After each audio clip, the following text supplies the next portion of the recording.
Let's see. I'll let you know if it's ready. It says on my end that we're live. All right, live. So welcome. I think I'll let you know if it's ready. Oh, we've got the echo. Yep, so I had to delete the echo. All right. So we're looking at spirituality and the future of education. And we have Jackson Holzberg-Buckley here. Hello, Jackson. Hey, Kyle. Nice to be on again.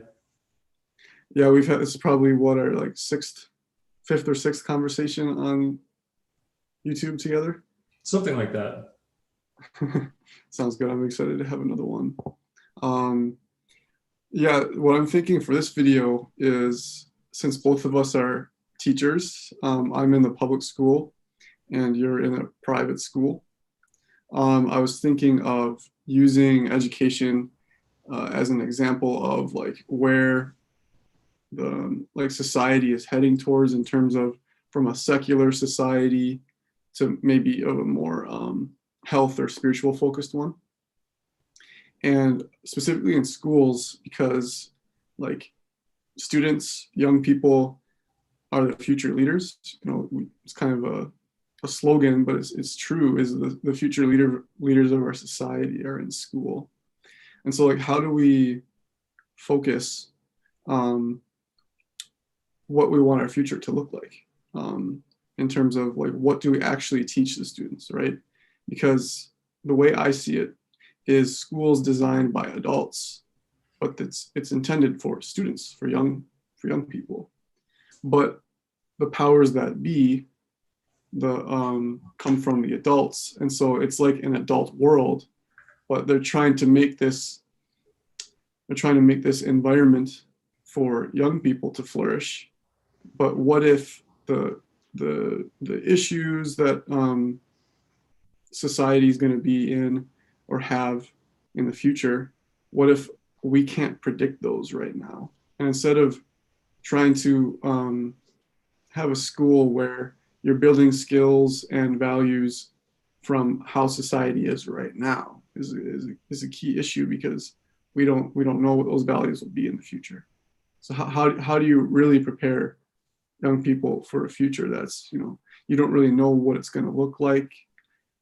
But certainly there's got to be values that can be there no matter what the problem really is, right? Like compassion, peace, and integrity and learning. These are all like pretty basic, but also profound values that young people could be learning in school, rather than focusing too much on like the inputs and the outputs, the textbooks, the curriculums, the tests. I think perhaps there's too much focus on trying to quantify everything being quantifiable, and have it be more humanistic, I would say, or even spiritual. Yeah, so that's kind of where I'm starting to see where our conversation could go. So I was going to ask Jackson, like, what is your job in private school look like? What have you been thinking while working there in terms of like, yeah, what are the challenges, but also like, what do you see education going towards in the future and things like this? Well, first of all, just briefly, yeah, I teach at a private school. It's also a Catholic school, which is very interesting to me because I agree with you that I would like to see society shift from an overwhelmingly secular modality to something more spiritual, something more holistic. And in some ways, my school is a spiritual environment. And in other ways, it's really not, because the Catholic Church is a very archaic institution. And a lot of the things that we might see as obsolete in schools come from the Catholic Church specifically, So I see my school experience as a middle ground in some ways. There's some promise of what could be, and there's a lot of really old architecture too. But rather than kind of like painting a fuller picture of that, the part I wanted to touch on in what you said was quantification, because I found something really interesting in my teaching experience so far. And for your viewers, I've only been teaching for a month. Like, this is a very new job for me. Today actually completes week 4 of my teaching, including spring break. Um, yeah, when I wasn't teaching, philosophically, I was always dogmatically opposed to grades, right? I was like, I don't believe in grading. I don't want to grade students. And when I actually got into the job, it didn't feel so terrible to me to grade students. And the positive potential I see in grading is, I mean, in life, when we're learning different skills, whether they be internal or external, we do evaluate ourselves. You know, how am I doing? How do I want to be doing? And this process of evaluation helps us create goals and continue growing. And so I feel that's a model or a practice that grading contains that I actually don't have a problem with. Um, yeah, and I wonder what you think about that. Yeah, with grading. Um, yeah, I do think it's about motivation and where motivation can or should be coming from for young people. Theoretically, you would want motivation to be internal. Um, so that students are like doing a project that they intrinsically want to do because maybe it's connected to a passion or a value of theirs. Um, but also external motivation, I think, is a part of our society now. I think money is an external motivation. And I think grades are almost like money in public school and private school. It's what motivates you to achieve as a means to an end. You know, like it's not just like I want to do well in this project just for myself. That doesn't happen that often in a capitalistic society, right? So I think public schools, especially, and private school, with grades, I think it's a manifestation of capitalism. Because if it was something else, like if our system was set up as, you know, everyone's going to get their necessary means supported, but you can go out there and have hobbies and you can explore and go on vacation when you want, blah, blah, blah. Not saying that's ever going to necessarily happen, just ideally. But, you know, if there was, what would the education look like out of that society, I guess is what I'm saying. So, yeah, that's kind of how I view grades. It's like they're necessary, but is there another way to do it that would make it students more internally motivated to do it? Well, something I want to say in response to that is the extrinsic motivations themselves may actually be disappearing. This is something I was talking about with another teacher friend the other day. The day-to-day of my job I enjoy very much, and I think I'm very good at it, including grading students, discussions, you know, creating assignments, lesson plans, all of that. There's this bigger picture awareness I have that, okay, what is this system really teaching them? What is the end goal? What are the skills they're meant to be gaining? And they're basically being reared for this 20th century vision of what life should be. You should go to college, you should get your degree, you should get you know, a job and begin your career, and you're going to stay in the same career, and you buy a house and have 2 kids and blah, blah, blah. And the actual feasibility of those things has been slipping away for a very long time. And I was telling my friend, teaching in the COVID era, it's patently absurd to be holding those up to students. We're wearing masks. Very few of us are in the classroom in person. You know, the most Americans are like struggling economically or food scarce. And we're still subliminally telling the students, like, you can have this great life. You just need to follow the rules. it's totally ridiculous when I step back and think about it from that vantage. And so I guess what I'm saying is the rewards we might be holding out for them ultimately for good performance are not going to be there anyway. So it's time to start cultivating some intrinsic motivation, whether we want to or not, you know? Yeah, absolutely. Yeah. And yeah, because now during the COVID era too with schools, it's like the rules are needing to be reconsidered. And it's kind of like the rules are being made on the fly. Like, okay, well, how do we set up a classroom? When should we have in-person days versus at-home days? How do we rebuild a curriculum? Like trying to build a curriculum where all of a sudden, like, well, now we have A days and B days, and we've never had that before. How do you set up a curriculum? Well, now it's like you have to reconsider like what are the necessary things that can be taught. How do you grade students based on assignments that they're doing at home versus in class? How do you have fair assessments and assignments with students at home, um, uh, and everything online? So it's almost like now it's kind of being forced to be quantifiable since it's all online, but really it should be going in the opposite direction where um, students are encouraged to explore their well-being, explore themselves, explore their psychology and health. And it seems like it's kind of going almost more and more in the opposite direction. Whereas before COVID era, when I was in my graduate school program for education, it seemed like we were moving more towards like thinking about the Maslow's hierarchy of needs and maybe teaching self-actualization and meditation, mindfulness, yoga, things like this. But it seems like that kind of stuff is being forgotten. And we're almost like moving down the Maslow's hierarchy of needs because of COVID. And now we're just thinking of like, the focus is on our students having enough to eat, right?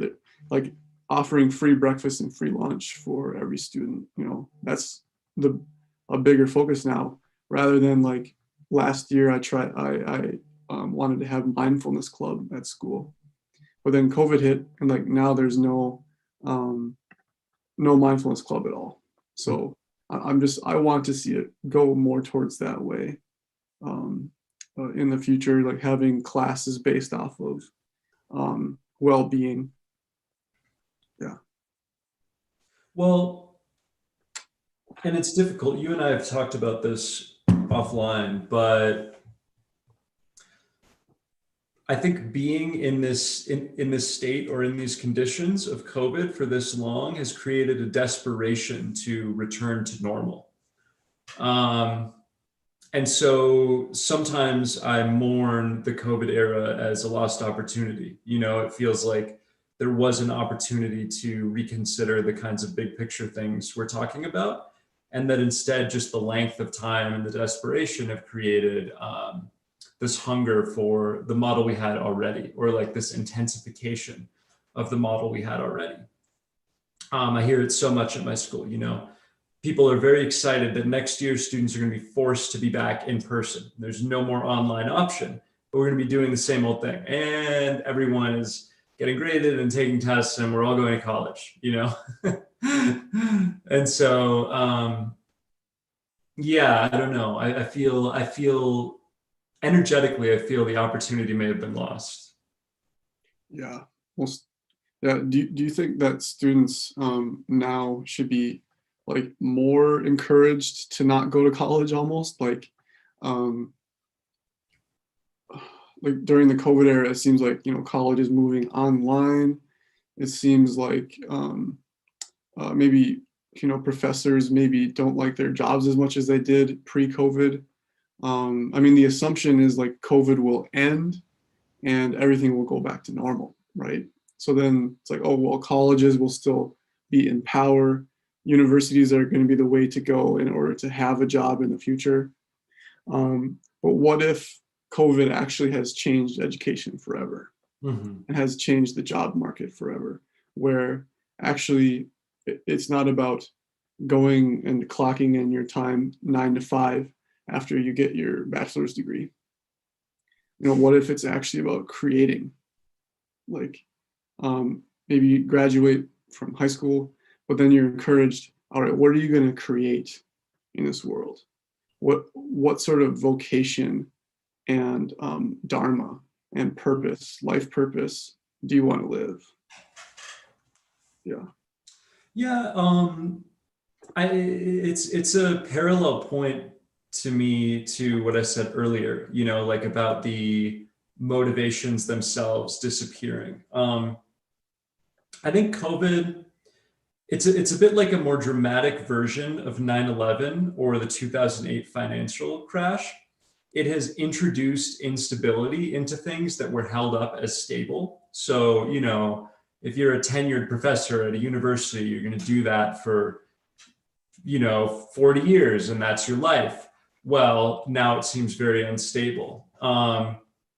And so many jobs have been revealed as unstable. And so, like we're talking about, people are in situations of food scarcity and things like that. And so I mean, for me personally, psychologically, I know that my ability and desire to create very long-term visions for myself has basically evaporated.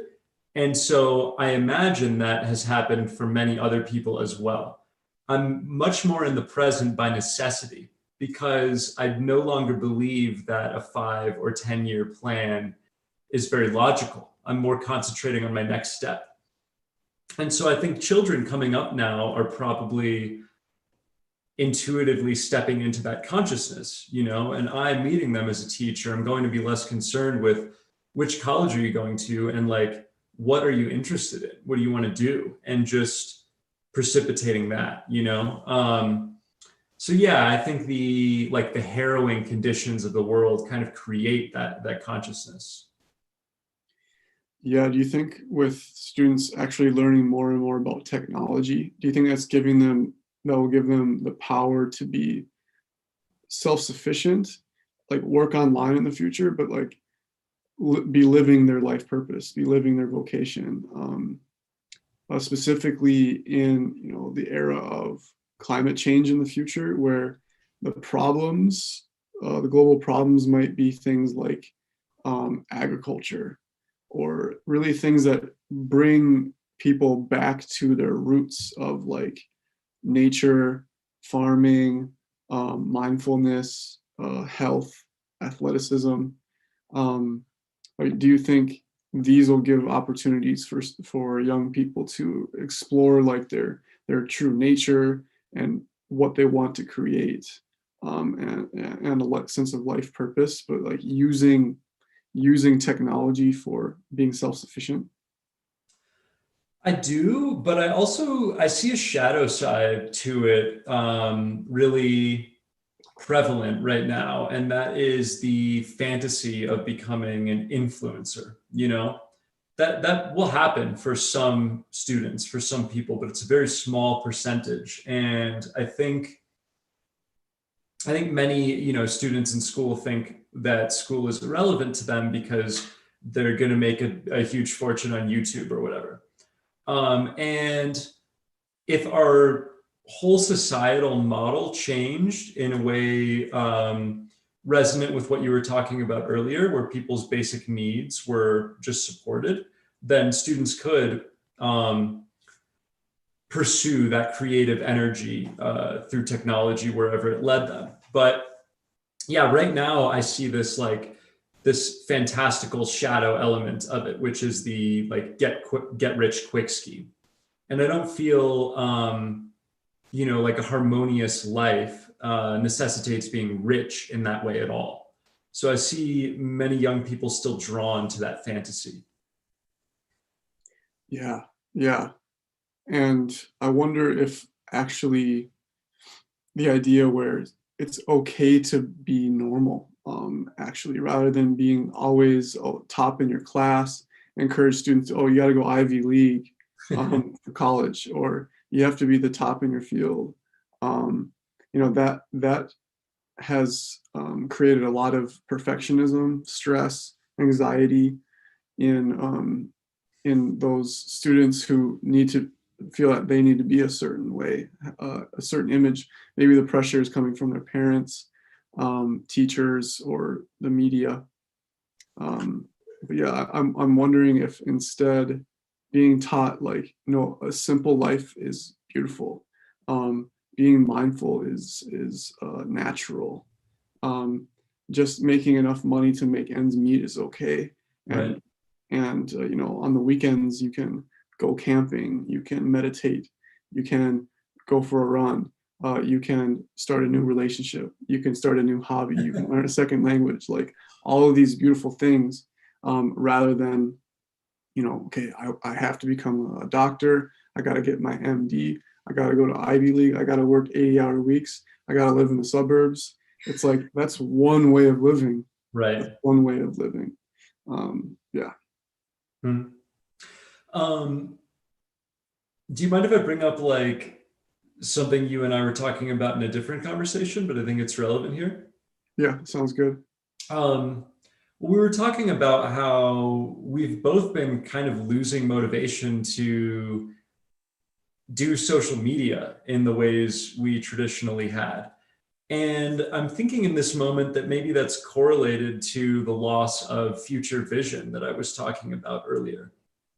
In the same way that I've become more present centered, I've become detached from images of myself outside of myself. It used to be very important to me to curate a certain image of myself online and be seen in a certain way. And, it's squared with my notions of success, being strong or confident or um, financially successful or whatever. And there's this way now where I'm in acceptance of like, no one has to know who I am or think I'm special in any way, and it's fine. All that matters is that I'm enjoying my experience because I'm the experiencer. I'm the one whose experience it is. So, what do I need to like pass it off to someone else to validate it? Um, Ideally, I would hope that these circumstances are teaching that same lesson to students, who are growing up and first of all, seeing all sorts of different lives through technology and just through the diversity that's presented to us on the internet.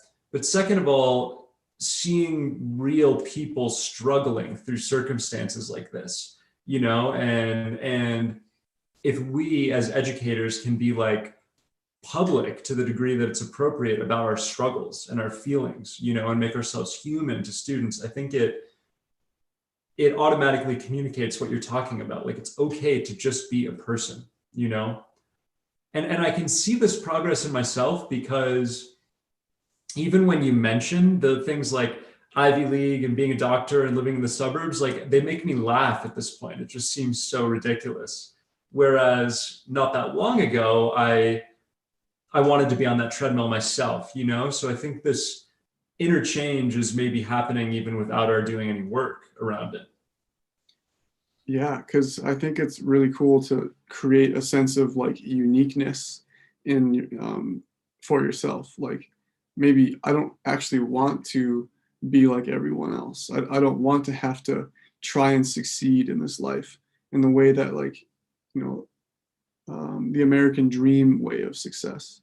Like the American dream really is based off of a lot of materialism and which has led to a lot of climate change, a lot of overconsumption, and mistreating the environment and not seeing like the beauty of Mother Nature, and that Mother Nature is just naturally abundant to humans if we live in within her laws and the laws of the universe and the laws of even just like happiness, human happiness. But um, I think that a big part of human happiness is being unique, is finding your unique skills and values and personality. And that's, I think, teachers and curriculums like say that that's what we're striving for, is to have a sense of uniqueness. But really, what is a curriculum? What is a standard, right? Standard means that one size fits all. Right. No child left behind. That's good in theory, right? But that means that we're trying to have all students be learning the same exact things, which actually doesn't make any sense. Mhm. Really, what if students were being showed what they can learn based off of what their own interests are, what their own passions are? Make it much more created for uniqueness. Yeah. What are your For thoughts on me, that? sorry, man, are you not done? No, yeah, what are your thoughts on that? Well, for me, I think there's always a tension there. So I'll give you an example that already exists in the teaching of English. There's a popular thing called choice books curriculum. Have you heard that? No. Um, that's students choose their own books. You basically take them to a library every so often, or you have one in the class. And if you're a skilled teacher in this way, you like curate a selection for them. You're like, okay, Joey, here are like 10 books that I think you might be interested in. And he looks at the first pages of them and he chooses like 3, and then he reads those. All the students are choosing their own books. They're reading what they're interested in. There are some standards, like, you have to read 2 nonfiction books for every 10 total or something like that, so that it's not all fantasy. Um, but the students are pursuing their own interests, and then they're writing like book reports as they go. Oh, this is what I learned from this book, so that you can still track their learning, but you're not mandating everyone read Shakespeare like I'm doing right now. And I think there are much greater extremes of customization we could pursue. And especially with technology, I mean, the opportunity is right there for every student to have a unique education. It requires a level of just a quantity of teachers, I think, that we don't have right now, or that we're not willing to put forth to truly customize the experience for every student. But the tension to me is that the farther we go in the direction of customization or uniqueness for every student, the more we lose community. Community, in some respect or at a certain point, does necessitate doing things that are not your ideal, right? Like right now in this conversation, maybe we're not talking about exactly what I want to talk about, because we're having a conversation. We're trading back and forth. And so when I think about a choice books curriculum or something even farther down that line, I feel the loss is, how do we interface with one another around a common thing, which in the case of English, for example, is a text we all need to read, right?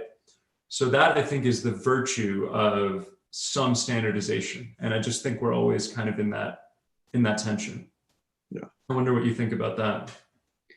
Yeah, absolutely. I do think having community in the classroom is super important. And yeah, in a sense, like, what if there is almost like either an agreed upon subject that is being learned by the students? Otherwise, another idea would be the subject that's being taught is being chosen by the teacher and not by a curriculum or a standard, right?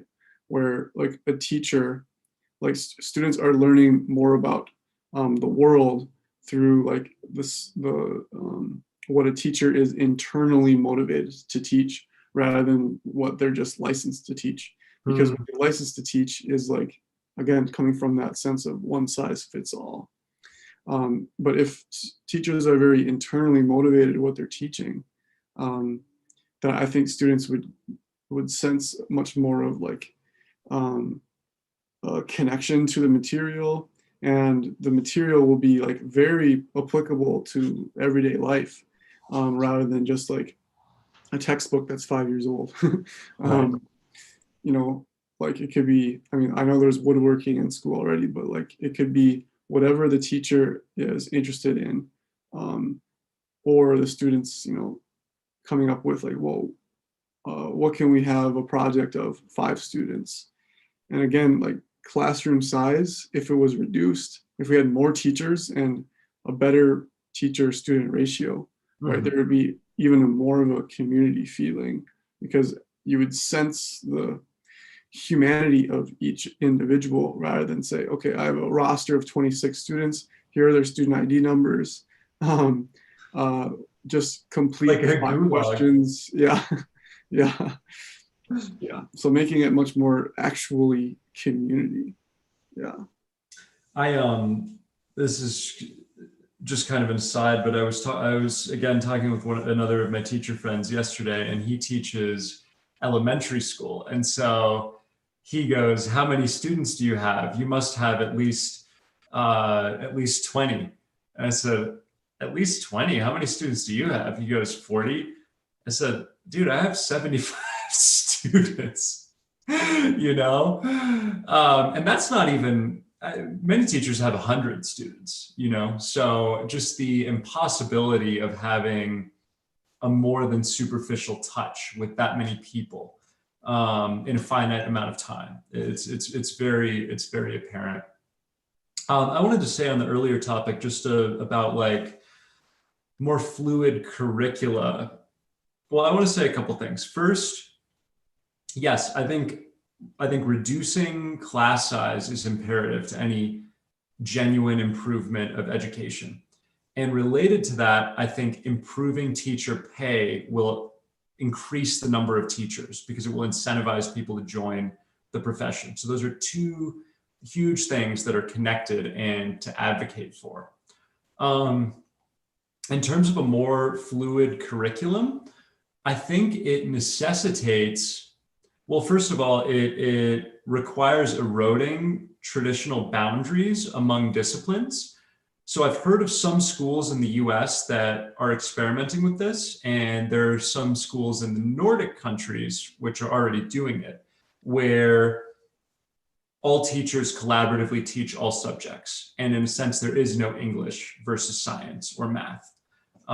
They're just leading students through projects that require skills in all these disciplines, and the teachers know the disciplines, and so they're able to facilitate that. You know, it's real world learning. But the other piece I wanted to add about that is when we start thinking, when we start envisioning new routes for school in that way, like, okay, let's get people walking outside and gardening and like taking field trips to different places and you know, interviewing people and like learning stories and all these different things they can do, it starts to bear on the laws in our society and just the larger picture of how society is. So, you know, right now, students aren't allowed to leave the school building during school hours. And if they do, they need to do so with an adult, you know, who's either their parent or a teacher.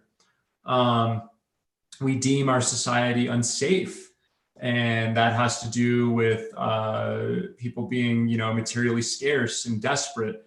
So in order for school really to be a site of play where all these other curricula are possible, our whole society needs to be more safe and abundant. So it's one of those things, every time I think about this topic, I think all the changes need to happen at once or else none of them can happen. And that can be very exciting to think about and very frustrating depending on my mood. Yeah, absolutely. And I definitely think that the where that shift could begin is in schools.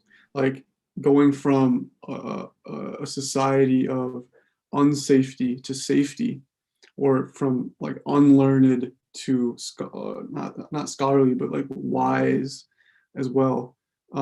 That can happen if we decide, well, can we um, not just improve schools, but like revolutionize them to be in line with, okay, we want to actually make a safer society. We want a Mm. society where people are happier and healthier.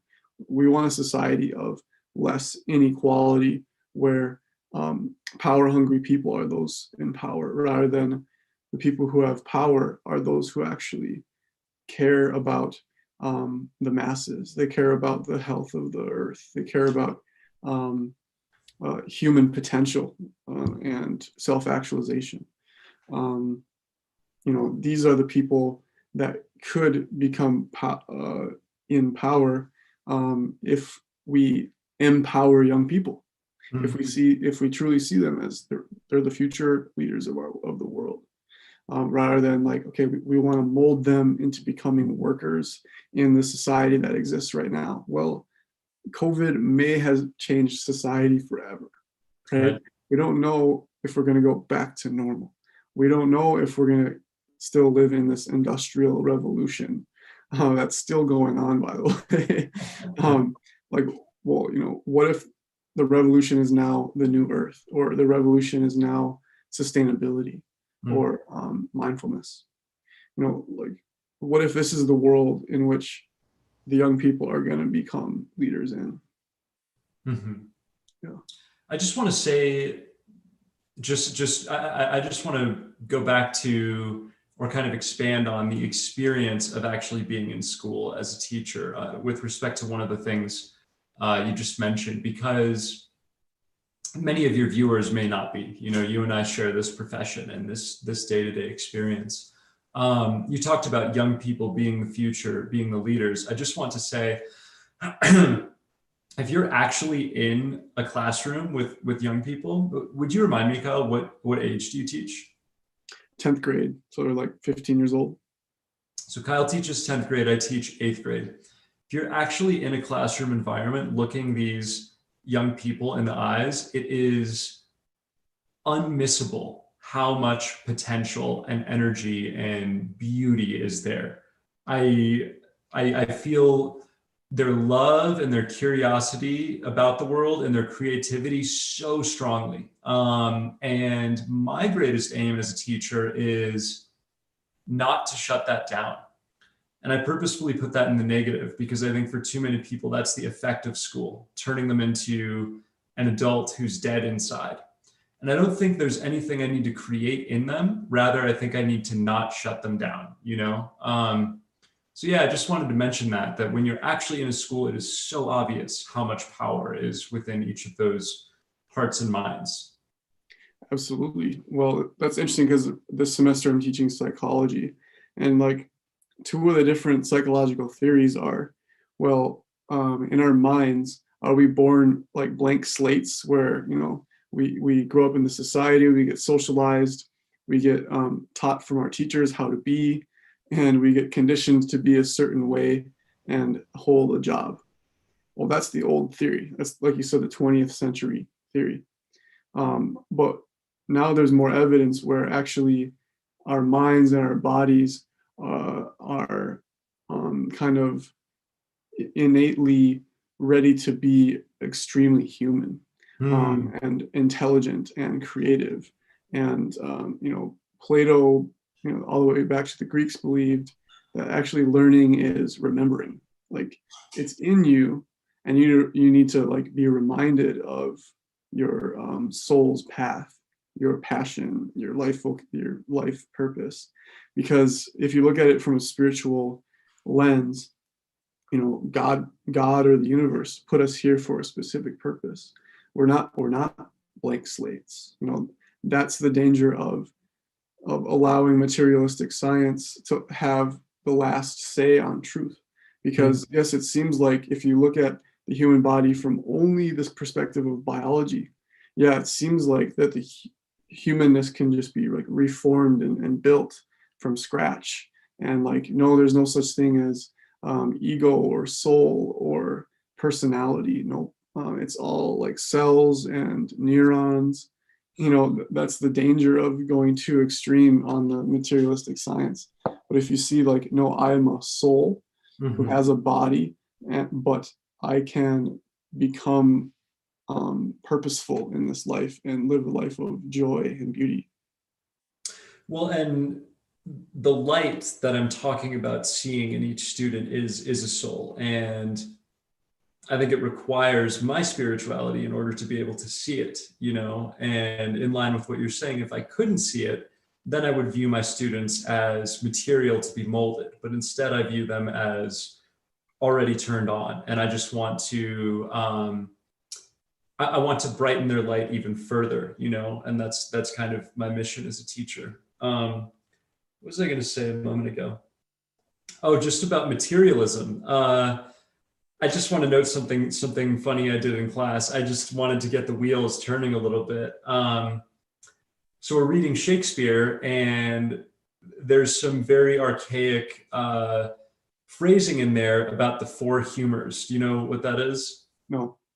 So back in the Middle Ages, they thought that health, it's similar to Ayurveda.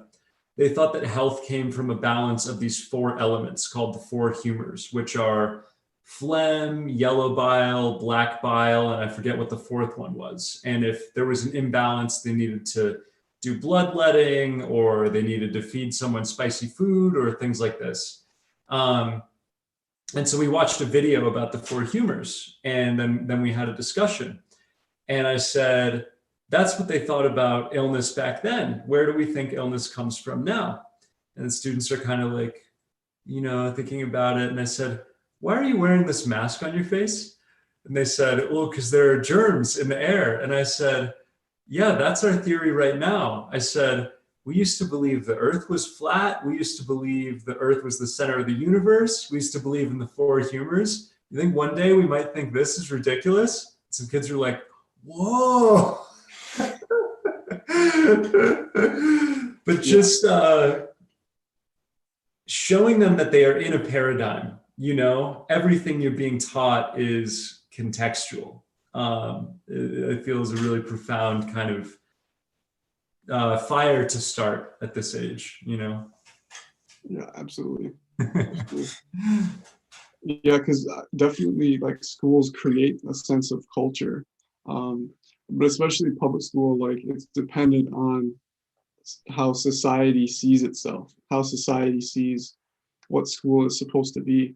So it's like, how do we create a culture just based off of what our school believes we could create, rather than be so influenced by federal politics and the news, and like Democrats versus Republicans, and even what parents have to say about it, because parents are also being influenced by news, media, and politics. What if there's actually a really high respect for teachers and administration to like create an environment in which students will learn the necessary skills for their future, not our life now. So I'm wondering what you think, what you think we could create a culture like that in the school. How we could create a culture like that? It's really tough, because it's not, to me, it's not a movement of degree, but it's a revolution in thinking. So in the same way that I was saying a moment ago, the light in each student is obvious to a spiritual person, it's impossible to see to an agnostic person. And I think what you're talking about is experiencing teaching as a sacred role. And it is. It's like we are molding and cultivating and honoring growing human beings, and we are also being very creative in the way we do that. It's a nurturing role and it's a creative role, which for me works really perfectly for my personality. And I think the way teachers are viewed by society at large is that they're just doing daycare and they're passing on curriculum that someone else wrote, that it's uncreative. And so the shift to seeing the sacred role of the teacher, this thing they're doing that is invaluable, by which I mean there's no price high enough that you could put on it, that's a big shift. And it requires a revolution in understanding. Yeah, I don't know. What do you think about building a culture that kind of supports that different way of seeing? Yeah, like I said, like, and what you mentioned is seeing the teacher as someone extremely capable of being creative, of being motivating, to be seen as a role model, rather than just someone who's standing and delivering. Yeah, a one size fits all curriculum. Really, that's someone that students look up to, because the teacher is creating an environment in which like students feel safe, they feel like at peace as well, right? So for me, I try to make an environment in my class. I don't think that's really talked about a lot. Is like, well, what does it feel like to be in the classroom? You know, Right. is it a stressful environment? Is it fast moving? Is it loud? Is it quiet? Is there a sense of community, or is it a sense of that every student is just, sitting with a mask on and behind plastic walls, Yeah. or like what does it really feel like? And I think, and I know in the Nordic countries, teachers are paid more, but not just that. Like you see teachers as some of the leaders in our society who are working with young people and seeing like, okay, yeah, this is how our future and society move forward, is by having some of the most motivating, creative people working with the next generation. Yeah, When you put it that way, it seems so, yeah, it seems so obvious yeah, that that matters. yeah, Yeah, I've told you this, and I told my one of my other teacher friends too. Like, I feel this is relevant to share in this discussion because it turns it a bit political, or a bit more political. As soon as I got my teaching job, as soon as I was hired, I started experiencing really intense anxiety. And the entire first week I was teaching, I hardly slept at all. I was up all night every night. What are my students going to think of me? Um, how am I going to plan the right lesson? Oh, this didn't go well. What should I do tomorrow? I see you nodding, so I'm sure you've experienced this too. Um, and I reflected to my friend, that's because teaching intuitively matters. My nervous system knows this is a very important job, and I take it seriously instinctually. No one needs to tell me that it's important. I know that, and that's why I'm anxious about it and why I had trouble sleeping. And I'm still working on that. I'm still working on sleeping well during the week. And the darkest moment I've had as a teacher was when I saw my first paycheck. And there was such a radical disjunction between how much I knew this matters and how much I was being told it matters. And that is something that in this country needs to be corrected in order for teaching, for education to have an opportunity for a more beautiful future. yeah, exactly. Because I mean, we know that our society values education because if you look at college into tuition, right, it's going up and up and up. And to get to a good college or a private college, right, you have to pay a lot of money. Um, but teachers are not very compensated compared to what they actually provide to society, the benefit that they provide to society. I know every job really does, but if you really had to sit down and create a top 10 of like what are the most important jobs for our society, and you see it from a very holistic, like the past, the present, the future, and what like makes our society cohesive, Hmm. um, right? Like school is not very controversial, like most teachers don't like go out and scam.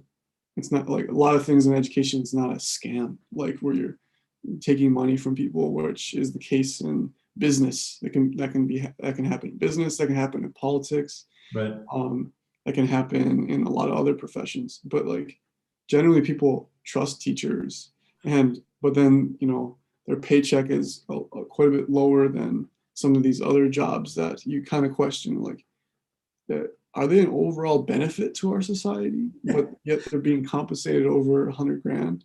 Right. I mean, you have to start thinking about, what should we be paying teachers, and if we paid them higher, we would probably start seeing more teachers in general, like you said.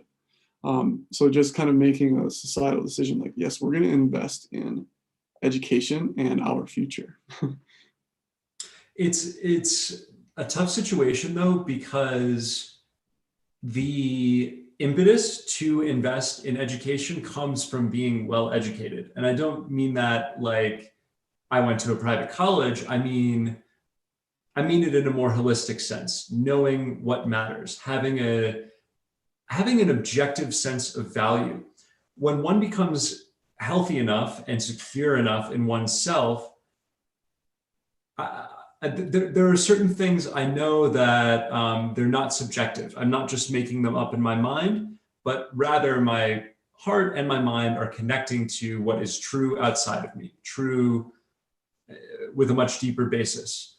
And it takes a certain kind of education to have that value set. But with that value set, one knows education matters, taking care of, the elderly matters, all these things that our society might write off. You need to be well educated in a very particular way in order to understand the value. And so kind of going back to what we were saying earlier, like sometimes I feel this society is in peril because the things we need to do in order to make people understand are like themselves threatened, like education. Yeah. Yeah. And it can feel like a dark place when I think in that way. Yeah, absolutely. And I think that if our society needs to think about what do we prioritize in our society, what do we value, because where money goes tends to be what we value. But like what's happening like with the arts versus science and technology, much more money is being pooled towards STEM and math and things like this, rather than the arts, where you could say, well, the arts are equally as important as science and math. But then it gets even more like would our society right now be willing to use tax dollars to have meditation teachers come into school and teach mindfulness to young people, right? No, we're not there yet. But if you think about it from spiritual perspective, yes, that's exactly what we should be doing, right? We should be paying yoga teachers, meditation teachers a decent salary and have them be in schools and creating like a nice, safe, peaceful environment for students to come and learn about, well, who am I? What is my awareness? What is its nature? Right. And then you can maybe go and see, okay, yeah, once I learn about myself, learn about my body, I find myself interested in math rather than being forced. Nope, math and English are the two things that everyone needs to focus on, number one and number two. It's Right. like, no, it should be coming from a sense of, I know who I am. Right. And I know I love building robots. If that's for you, great. I just know for me, it's not STEM. It's not even art. So would I be considered unsuccessful because I'm not good at math and because I'm not good at theater? There's so many different intelligences out there, and you don't really know what yours is until you really dive in to yourself and say, okay, I'm beginning to see how my own awareness is and a sense of self. Well, and we were getting at this earlier when you were talking about the need for customization, and letting students kind of discover their own interests. The way school is set up now, and this goes back to Maslow's hierarchy of needs as well, the implication is that students need to earn the right to direct their own lives rather than that right being inherent. You sit still for 18 years and you do a bunch of things you don't like. Maybe you hate math, you have to do it anyway. Maybe you hate history, you have to do it anyway. And, then you go to college and you're always forestalling this time where you're going to be allowed to do what you want to do, by which time you've forgotten what it is because you've been programmed with all this other stuff. And yeah, again, this just goes back to it's obvious to me, and I'm sure it is to you as well. My students already know what they want to do.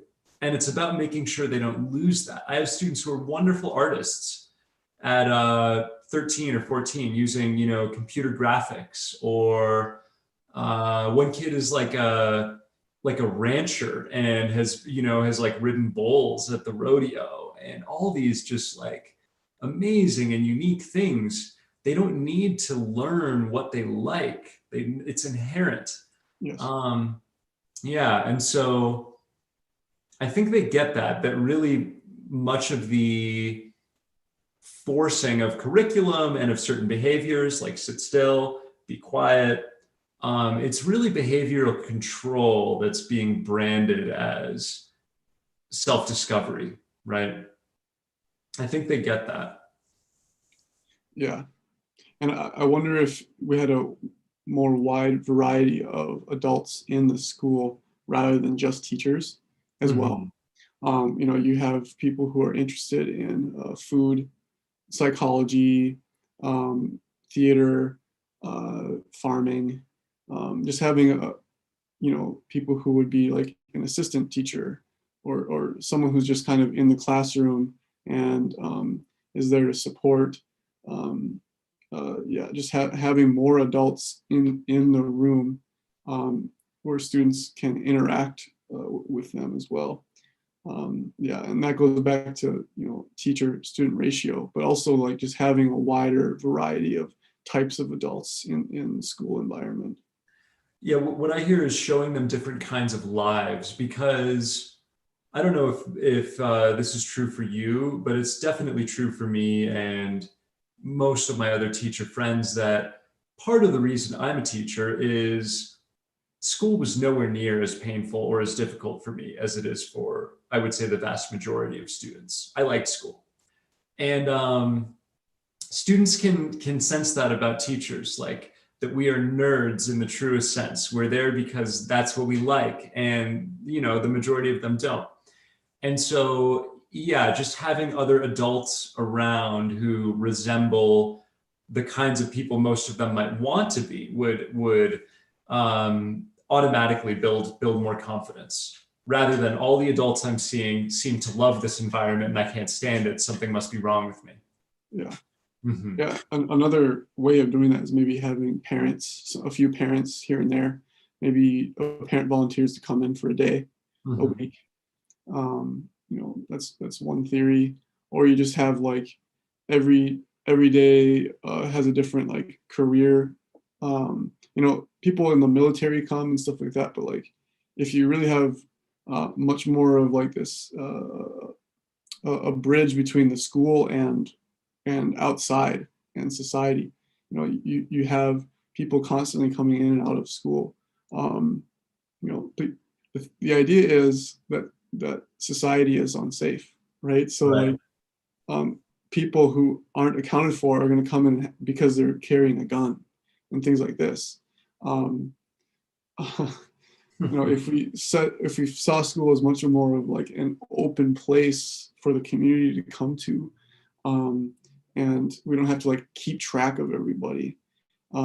Really, if it was just a place where people naturally wanted to go, you wouldn't Right. have to worry about things like attendance, tardiness, um, or like checking parents in and out at the front office.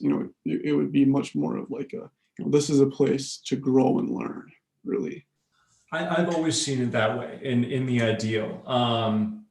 And I agree with you. Societies being unsafe is a subtext. And I think it's, come to think of it, it's part of grading and performance as well, right? Why do you need to get good grades and do well in school? To save yourself from an unsafe society.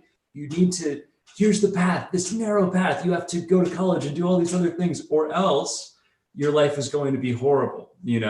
And so there's this scarcity or fear built into the very motive to go to school. Yeah. Um, yeah, and in terms of school being inherently attractive versus needing to track attendance and tardiness and all of that, which is punitive and implies that school is somewhere students wouldn't want to be unless they were going to be punished. I think there are small practices we can undertake that bring about that more healthy attitude. So, like, for instance, I'm I'm supposed to cold call students. You know, that's kind of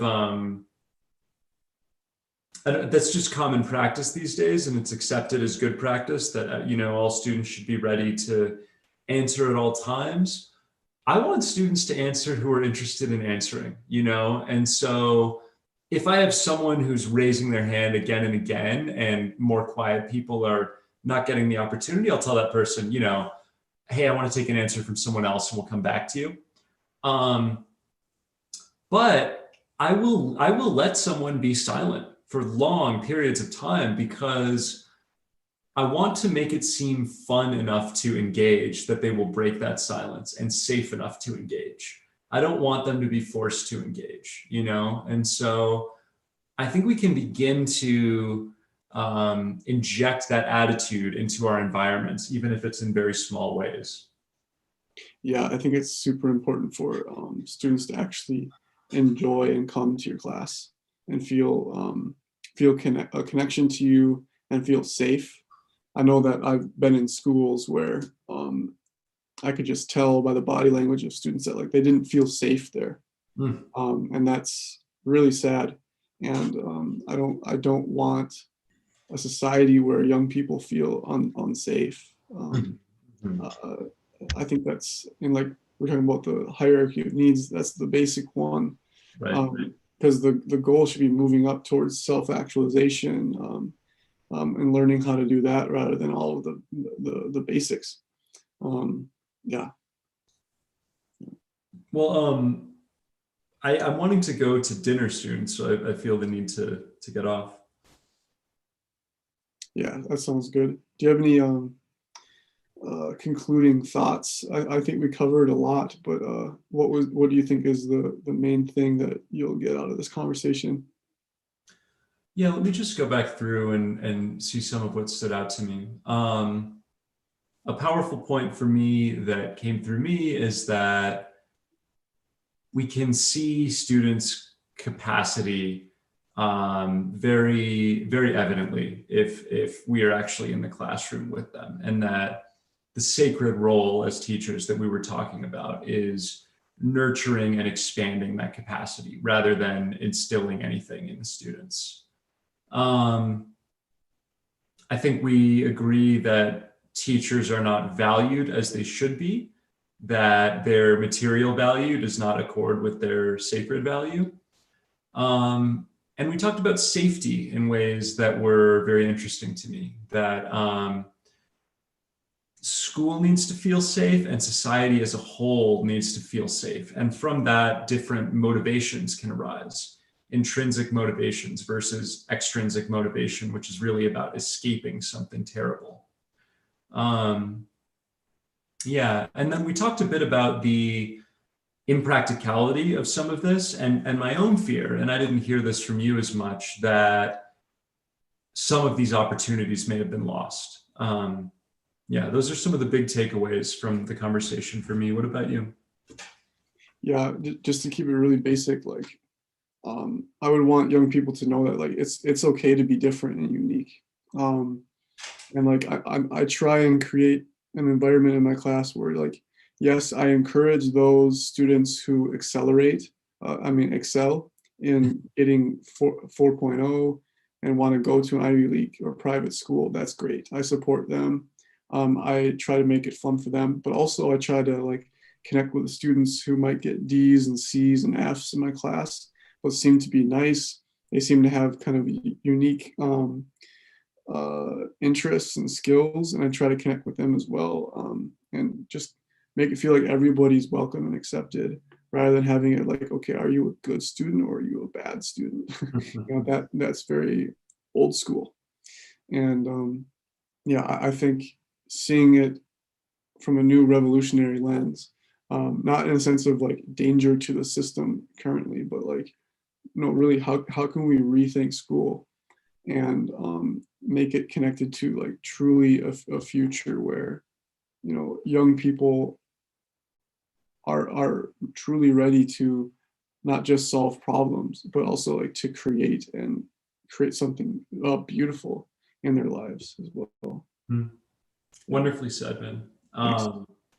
I just want to share something funny. I do the same thing in terms of trying to make all students feel welcome. And there's one, he is so begrudging and so unwilling to participate in my class in any way, and submits wildly lackluster work if he submits work at all. And still, I ask him, how's your day going? What's your favorite kind of food? What are you doing this weekend? Stuff like that. And I can see that it creates cognitive dissonance in him. He's like, why does Mr. Buckley like me? I'm like, performing so terribly in his class. So I think if we can communicate to those students that, at the end of the day, this doesn't matter that much, that's a profound lesson too. Yeah. That's maybe the deepest lesson of all. Sure. Yeah. Well, awesome. I enjoyed this conversation too. Hope you enjoy your dinner. And then, yeah, hopefully we can do another one maybe in a few months. This was really fun. When I'm a veteran 3-month teacher. He's been here a whole 1 semester. I found myself saying that recently. I was telling some coworkers, like, yeah, a few weeks ago, I didn't even know blah, blah, blah. I was like, okay, it's not been that long, man. No. All right. Well, love to you, Kyle. I'm glad we could do this. Yeah. Love to you too, Jackson. Thanks for joining. All right. See ya. Bye.